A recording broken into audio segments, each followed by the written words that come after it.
Okay, so you sent us this article about AI and research. And wow, it makes some really big claims, like seriously big. Yeah, it really does kind of feel like we're at a turning point. Right, like almost the Earth is the center of the universe, and then boom, it's actually the sun kind of shift. Exactly. It's not just about a new tool, it's a whole different way of thinking about research, maybe even knowledge itself. And the article uses this term coding, which sounds super jargony, but it's actually a really good way to understand how these big changes happen. It is, and it's something I think most people can relate to, at least on some level. Okay, I'm intrigued. Break it down for us. So imagine you're trying to make sense of a ton of customer feedback, right? Coding is basically like sorting that feedback into categories so you can see what comes up the most. Like, what are people loving? What are they hating? What needs to change? That kind of thing. Exactly. And researchers have been doing this kind of coding for decades. But now AI is shaking things up. Big time. But here's the thing. Even coding itself wasn't always a thing. Like, way back in the day, researchers used highlighters, colored pencils. Seriously, talk about old school. Right. But it shows how research itself has already gone through some pretty massive changes even before AI came along. Okay, so then computers come along. Was that the big revolution?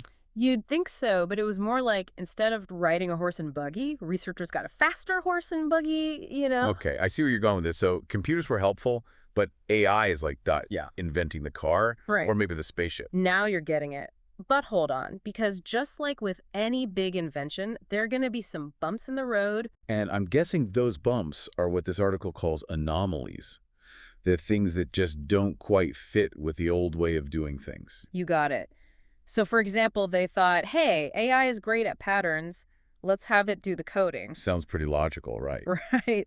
But then they fed all this data to the AI, and get this, it spat back thousands of useless codes. Thousands. Like, how is that even helpful? Exactly. It's like asking for directions and getting a map of the entire solar system. It's like that time I asked for a simple summary of customer feedback and got, I don't know, 2,300 different categories. Ouch. Yeah, that's rough. And that's a perfect example of how AI can sometimes miss the forest for the trees. So it's not that the AI is bad at research. It's just, Missing the point. yeah, yes, exactly. Like I can just imagine some researchers being like, hey, AI, we're trying to understand human experiences. Tell us a story, not just a jumble of data. 100%.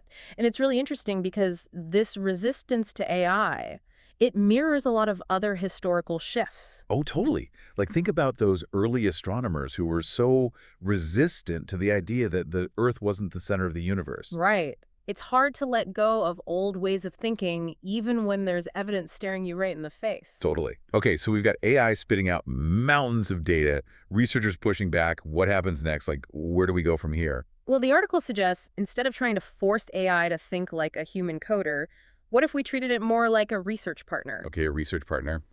Now you've got my attention. What does that even look like in practice? So there's this idea of conversational analysis. Imagine like you and a colleague brainstorming, bouncing ideas off each other. Okay, so instead of just feeding AI a ton of data and being like, code this, it's more like, hey, AI, let's have a conversation about this. What are you seeing in the data? Exactly. It's about asking questions, seeing what the AI comes up with, and using that to refine your own thinking. I like it. It's like having a research assistant who can process information at the speed of light.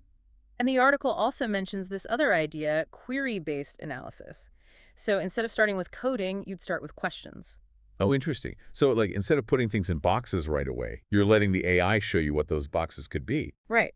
So, for example, say you're looking at interviews about people's experiences with online shopping. Instead of saying to the AI, find me all the codes related to customer service, you might ask, what are the biggest pain points people are having? You're letting the AI point you towards the good stuff rather than trying to predict what it is ahead of time. Exactly. And the cool thing is, this approach could make research more accessible to people who aren't, professional researchers. That's a really cool idea.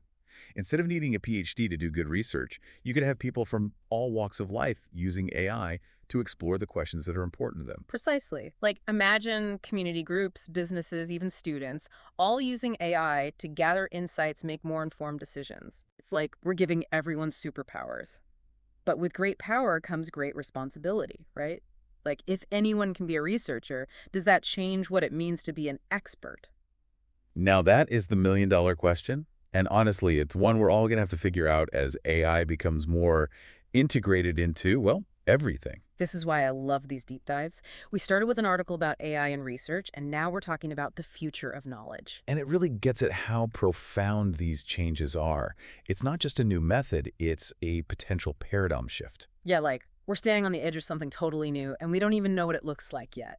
It's exciting and kind of scary at the same time. Absolutely. And I keep thinking about that line from the article about how AI could turn meaningful and creativity-based material interpretation into an engineering problem to be solved. Whoa. Yeah, that's a powerful statement. Yeah. Because if it is just an engineering problem, then where does that leave, like, human insight or intuition? Exactly, and that's what we have to figure out, right? As AI evolves, how do we ensure those crucial human elements don't get lost? Yeah, and it's funny because I keep coming back to this idea of a paradigm shift. Totally. It's not just a buzzword. Yeah. It really is about questioning the entire foundation of something. Like, what if we're at this point where we don't just see AI as a tool, but as, like, a partner in understanding the world? It's a huge idea. Right. And the article even talks about how these changes could revolutionize not just research itself, but the whole system of knowledge creation. Like, we're standing at the edge of this totally new thing, and we don't even have the words for it yet. Kind of exciting, kind of terrifying all at the same time. It really is. It reminds me of that line from the article, meaningful and creativity-based material interpretation into an engineering problem to be solved. Oh, yeah. That's the heart of the whole debate right there. Because if it's just an engineering problem, Yeah. where does that leave human insight, creativity, all of that? Exactly. And that's what we need to figure out as AI keeps evolving. How do we hold on to those elements? Right. It's like AI should be enhancing those abilities, not replacing them. I completely agree. We need to be asking ourselves, how can we use these incredible new tools responsibly, ethically? How can we make sure AI helps us understand things in a deeper way, not just a simpler way that misses the point? It's so true. And I think that's maybe the biggest takeaway here. This isn't really just about AI. It's about us. It's about being aware of the potential problems, having these conversations, and shaping the future. Couldn't have said it better myself. And honestly, who knows? Maybe this conversation right here will get someone listening to think a little differently, ask some new questions. Exactly. So to everyone listening, as you go about your day, think about this. If you could ask an AI any question about the world, what would it be? And how might that answer change your perspective?